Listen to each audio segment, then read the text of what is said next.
allow a space in your family to normalize talking about feelings and talking about anxiety and talking about the crappy stuff instead of suppressing it. Because I don't know about you guys, but in my generation, in my childhood, we didn't talk about feelings. You just shoved it down. You didn't talk about anxiety. I didn't even know what anxiety was. My mom didn't even know what it was. We didn't have a clue what I was going through. Not a clue.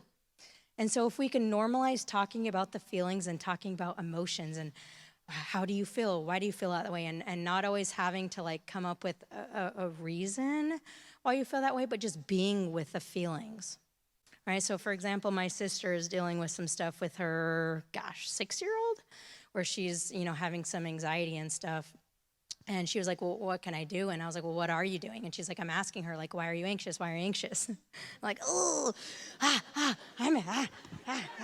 I got anxiety. Oh, don't do that. Right?